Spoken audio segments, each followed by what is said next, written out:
Các em, hôm nay chúng ta sẽ cùng nhau học bài 3. Trước khi học bài 3, chúng ta sẽ làm trước bài tập của bài 2 đã tức chặt. Em quan sát và dở sách ra, so sánh kết quả bài làm của em trong sách bài tập với kết quả là sau đây. Bài chấm 9 sách giáo khoa trang 14, xác định hệ số và bậc của từng hạng tử trong các thức sau này.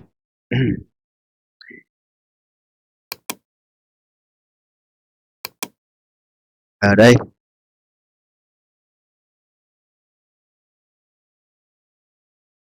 bậc, hệ số bậc, ta thử xét xem đã thực hiện gọn chưa. Thì chúng ta nhìn thấy ý A này, xét xem có hàng từ là đồng dạng không, thì chúng ta thấy là không có hàng từ đồng dạng nào cả, đúng nhỉ? Như vậy đa thức này đã thu gọn, đúng không? Chúng ta xét hệ số, hệ số này, hàng từ nhất này, thế là x bình y có hệ số không biết thêm hệ số là bậc, ở đây nhầm rồi, bậc bậc 3, 2 cộng 1 là 3, bậc 3 này, âm 3 xy, đây có hệ số là 3, bậc là bậc 2, 1 cộng 5 x bình y bình, hệ số là 5, bậc là bậc 4 này, 0,5x có hệ số là 0,5, bậc là trừ 4 có hệ số là 4 và bậc là 0, hệ số tự do là bậc 0. Tiếp theo IB ta có thiếu cái này,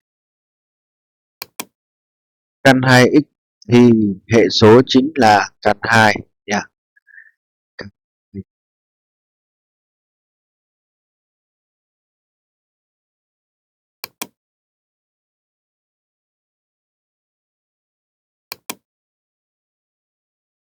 Đây là đây là cái này, x căn 2 ta viết lại hệ số đi viết trước được, căn 2 căn 2x căn 2 ta viết là người ta viết như vậy để kiểm tra đánh lừa này. Hệ số sẽ là căn 2, phần biến là x và bậc là bằng 1 trừ 2x mũ 3 y mũ 3 2x y mũ 3 thì hệ số là sẽ là 2 âm 2 nha. Phần biến x y mũ 3 này, bậc sẽ là bậc 4 y 3, hệ số ở đây viết hệ số thì ta hiểu hệ số ở đây là này. Bậc 3 7x y, hệ số là 7 âm 7, xin lỗi đây âm 7 này, bậc sẽ là bậc 4.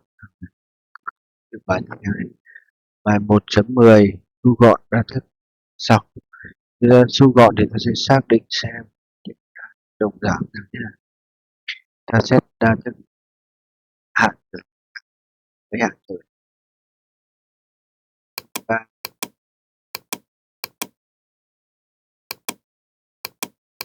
6 7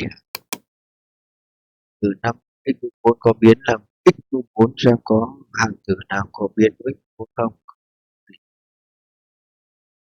Hạng tử thứ hai 2 y 2 x mũ 3 y nào sẽ là ở đây rồi, 2 y và 6 x mũ 3 y đồng cái chưa.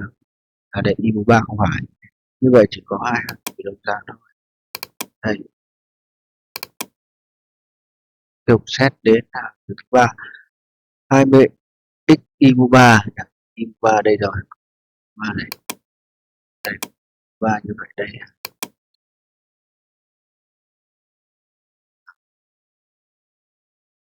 Còn lại tiếp theo 3x bình thì bình không có hạng tử đồng dạng bình.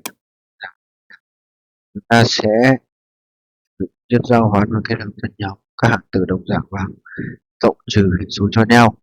Học nhỉ? Ta cộng trừ hệ số cho nhau này. Ở đây 5x 4 không có viết xuống bình thường, vẫn giống theo dấu này. 2x mũ 3y và 6x mũ 3y đặt phần chung, phần biến là phần chung, x mũ 3y ra ngoài, hệ số là âm 2 cộng 6.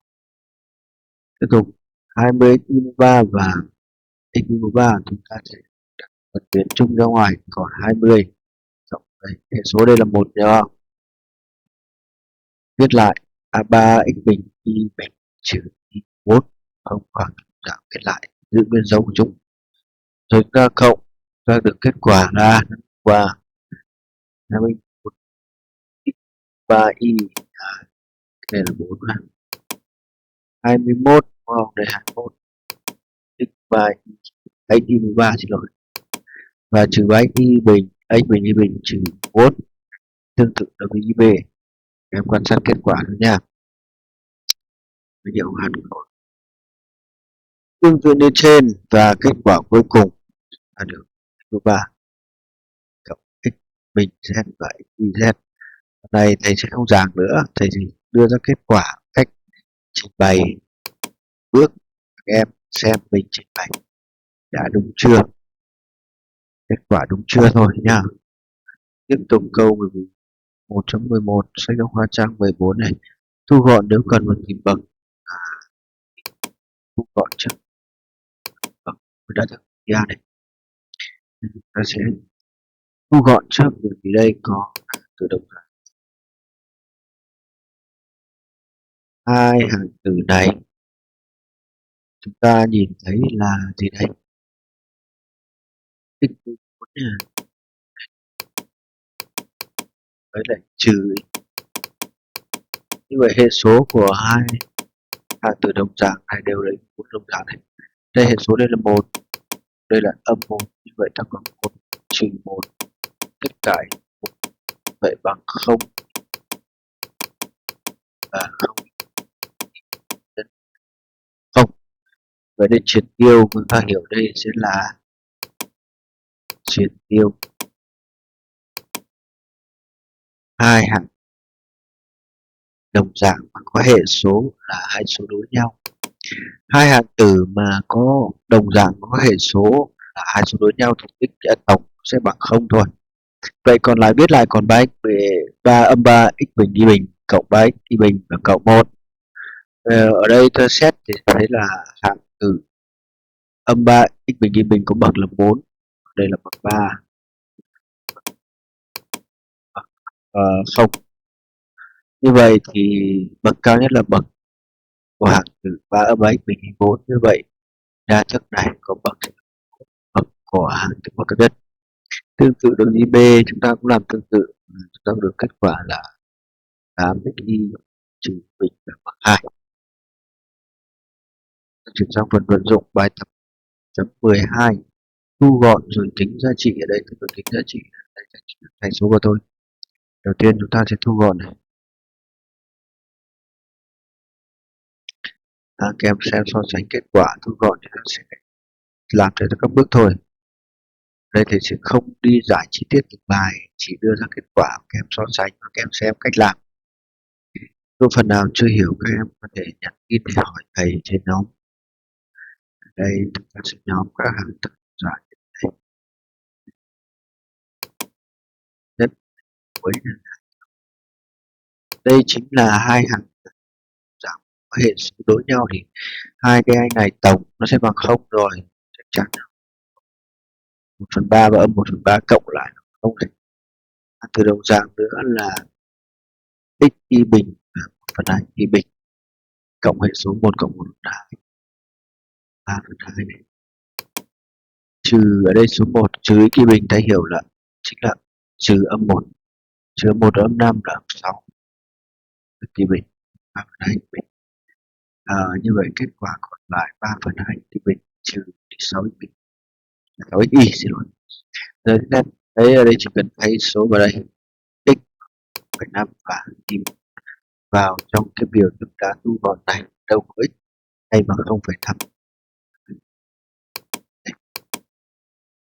Ở đâu có y thì thay bằng bình phương y, đây là 0,5 đây nhân 1 ở đây không, thay vào sẽ được là kết quả đối với số lý thừa biến có mũ. Đối với số âm nhớ là chú ý phải đóng ngoặc, còn số dương thì không cần. Rồi nhân chia từ trái sang phải, nhân lý thừa trước chúng ta được là âm 9/4.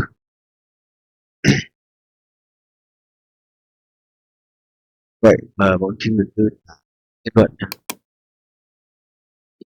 Làm phải đi vào một bài tiếp theo mình chấm với bạn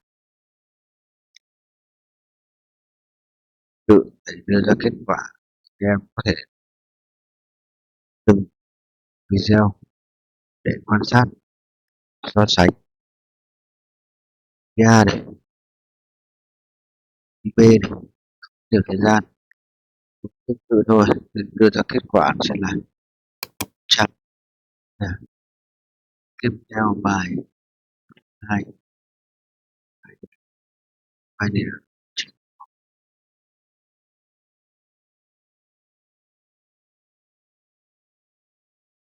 thu gọn rồi tính giá trị của nó từ cái bài 1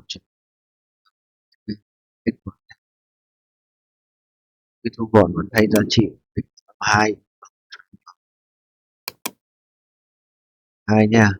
Cái phần này chú ý để âm 2 x a phải hiểu theo công thức a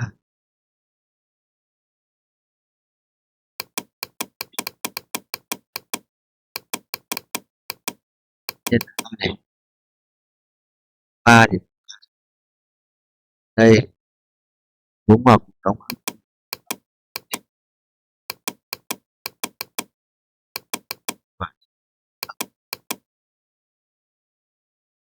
phần 2 nha.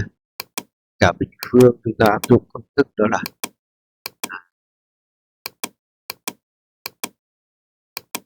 phương các lý thừa của một phương này bằng phương các lý thừa này đảo của lớp 7.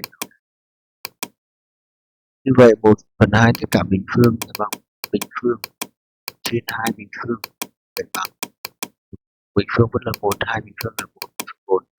Như vậy gấp các kết quả này lại là âm 8 nhân với 1/4, nhân 1/4 là âm 8/4, kết quả là âm 2. Đỡ cái này là âm 2 nha.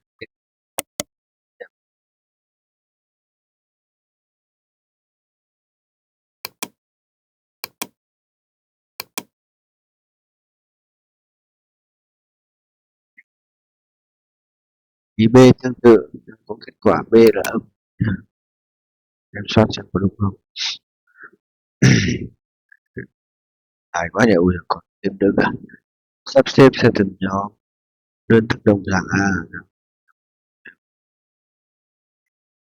Đây, môn này có 3 nhóm như sau. Và ở đây cái phần lưu ý với các em thì nhóm 3 này nếu viết y căn 2 thì thường người ta không viết y biến rồi viết sau, nhưng người ta cố tình làm thế để làm gì, để ta đánh lừa chúng ta xem có hiểu bài không. Ta viết bài chính xác là căn 2 y. Viết hệ số bao giờ viết trước. Vận dụng bài 1.5 anh em xem qua 1.6 này, kết quả này tính cộng các hệ số vào, đây đều là các hạng tử đồng dạng,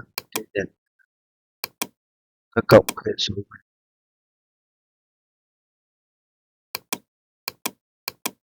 huy động gọn để ta chuyển sang bài 3 có là phép cộng phép trừ, ta thức này Trong bài này thì chúng ta sẽ tìm hiểu khái niệm tổng và hai đa thức biểu để thức dạng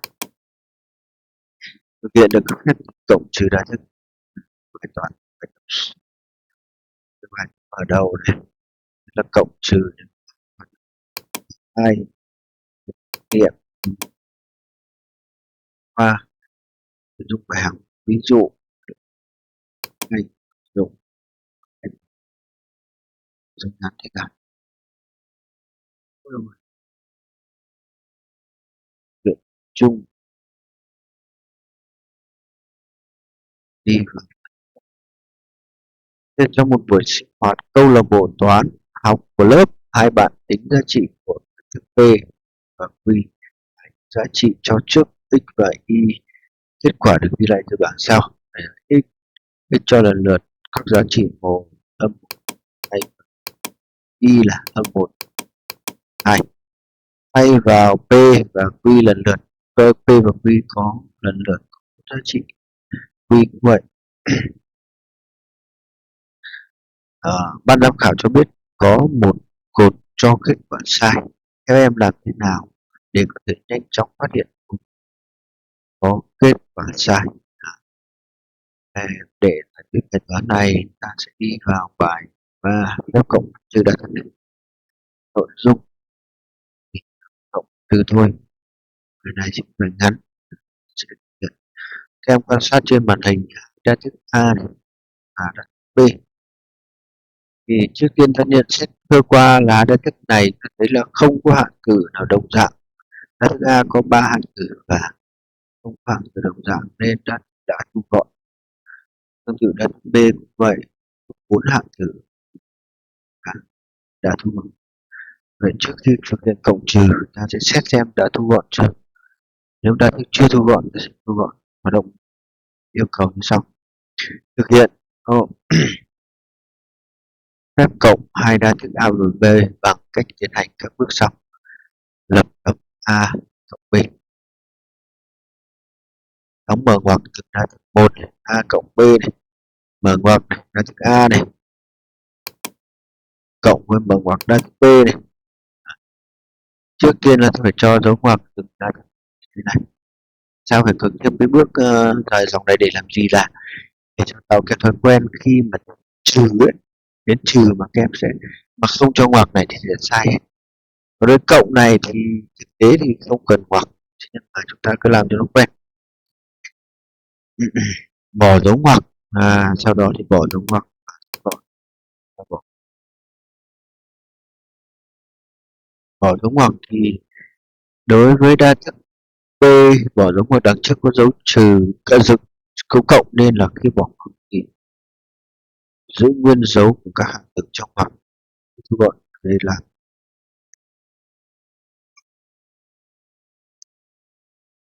bây giờ để cho các em dễ hiểu thì sẽ trước khi sang cái bước kết quả cuối cùng này thì nó sẽ có trung gian nữa là bỏ ngoặc này, bằng này, B này.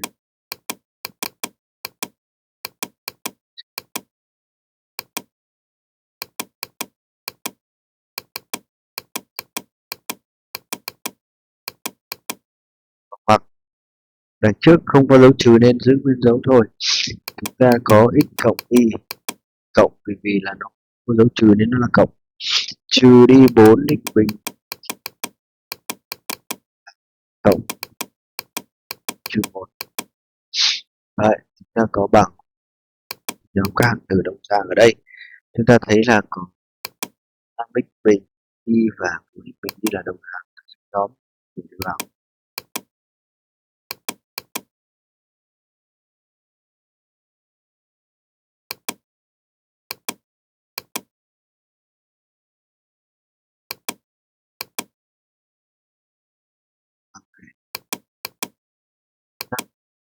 Bình y trừ cộng với âm. Theo ta sẽ xem đây có 5x và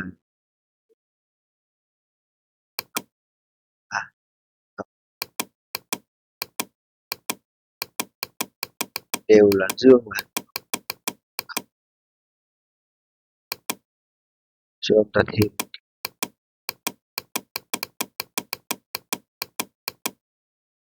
từ đó để âm đây đây hệ số này thì 5 trừ 4 còn 1 1 viết vào đây đúng không? X 5x cộng 5x sẽ là 10x này. Âm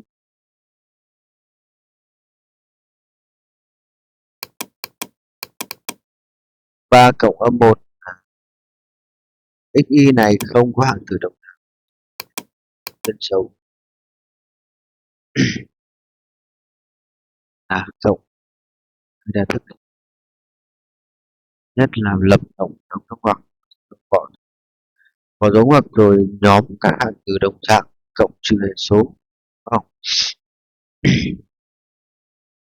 Hoạt động 2 thực hiện phép trừ hai đa thức bằng cách lập hiệu trừ b nhé.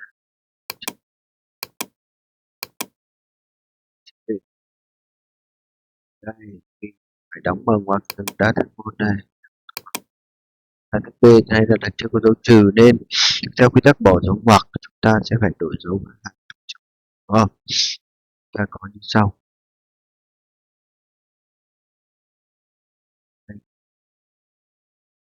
Vậy đây sẽ là trung gian ở đây, em chú ý quan sát thì thứ nha, ta bỏ dấu ngoặc trước không có dấu trừ để viết lại trừ. Đây có dấu trừ thì trong đó nó dấu cộng trừ trừ trừ 4 trừ đi trừ 4 cộng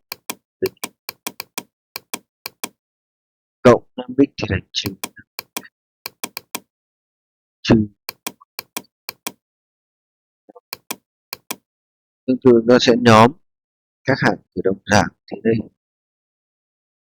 5 mình đi vì cùng dương cộng hệ số là 9 5x trừ dương 5x trở dương 5 âm 5x hai hạng từ đồng dạng này có hệ số đối nhau 5 và âm 5 không hết triệt tiêu hết. Còn âm 3 và dương 1 2 trừ v kết luận cái cộng và trừ hai đa thức là ta thu gọn đa thức nhận được sau khi nối hai đa thức cho bởi cộng hoặc trừ. Chú ý này, lớp cộng đa thức cũng có các tính chất giao hoán rồi các vị trí các hạng từ kết hợp các chữ lớp cộng số với a b c là đa thức mình đang có thể viết sau là kết hợp ab rồi với cộng c hoặc là kết hợp b với c rồi cộng với a. Nếu trừ a cho b bằng c thì ta có a sẽ bằng b cộng c và ngược lại a bằng b cộng c a trừ b bằng c. Đây tổng hiệu này. Đây c là hiệu, a là số bị trừ, b là số trừ, đúng không? Đa thức trừ số là số, xin lỗi thầy nhầm. B A là đa thức bị trừ, B là đa thức trừ và C là đa thức là hiệu. Như ở lớp 6 chúng ta đã học về số là A trừ B bằng C. Trong đó A là số bị trừ này, bị trừ. B là số trừ, C là hiệu. Như vậy để tìm ở đây, từ đây suy ra số, muốn tìm số A, số bị trừ thì ta lấy hiệu cộng số trừ. Còn nếu muốn tìm B là tìm số trừ thì ta lấy số bị trừ trừ đi hiệu. Muốn tìm như vậy thì tương tự đối với đa thức mở rộng ra đa thức. Muốn tìm đa thức bị trừ, A đóng vai trò là đa thức bị trừ, B là đa thức trừ và C là đa thức hiệu. Muốn tìm đa thức bị trừ ta lấy đa thức hiệu cộng với đa thức trừ. Ngược lại, tương tự vậy. Ví dụ, tìm tổng và hiệu mục như ai đa thức C và D. Từ các nhận xét nhìn vào thức C, D thấy là hai đa thức đã thư gọn cho các em nhỉ? À, thu gọn rồi. Chúng ta sẽ tìm tổng nhá. Tổng trước, tổng và ngoặc này, rồi các hạng tử đồng là nhau. nhau này.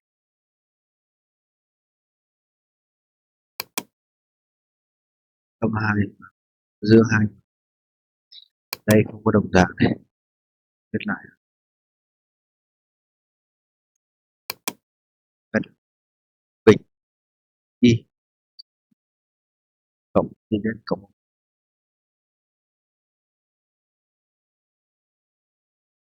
trừ nào, trừ hai đa thức khi bỏ một đa thức D, xyz bỏ thành trừ 4x bình y thành cộng 4x bình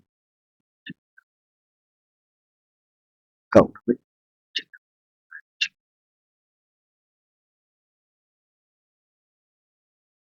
5x 9x bình y trừ z trừ 3z. Luyện tập 1. Trước khi các em xem lời giải, các em sẽ dừng và tự làm so sánh kết quả tự chứng minh cách mình trình bày kết quả đúng không? Hai phần trình bày tạm dừng đi. Xong xong khi làm xong lại bật kết quả h đạt g cộng g trừ h.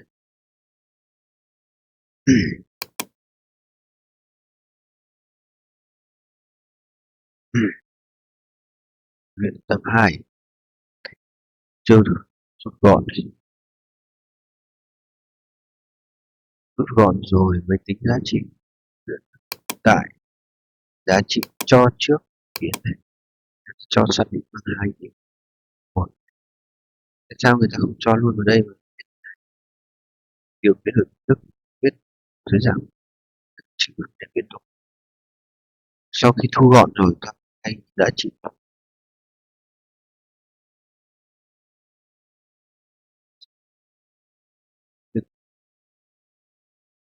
đầu tiên là bỏ hoặc đổi dấu nếu đằng trước rồi hoặc có dấu trừ thì viết lại,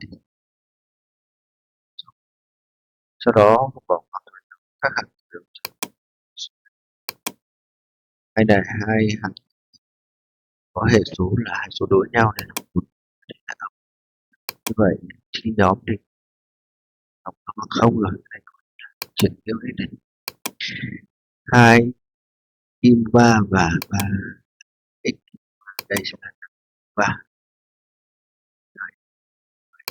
x và đây là hai hạng tự đồng dạng hệ số đối nhau thì cũng triệt tiêu này.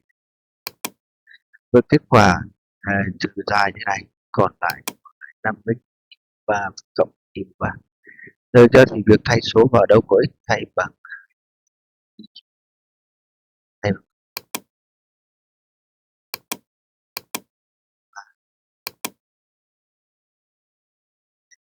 5 này nhân 2 này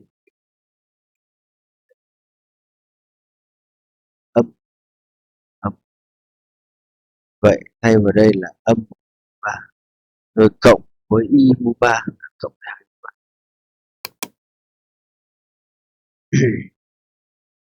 Vận dụng trả lời của bài để đau họng quá nên là em quan sát kết quả nha.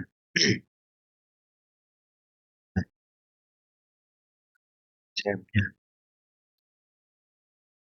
đây để tìm ra thì chúng cách làm người ta đi cộng hai đa thức đi cộng hai đa thức này kết quả 15. Vậy thì ta cộng các cái giá trị này. Nếu giá trị nào không bằng 45 sai. Ta thấy kết quả sai ở cột thứ 3. Đây là 55. Cộng đây là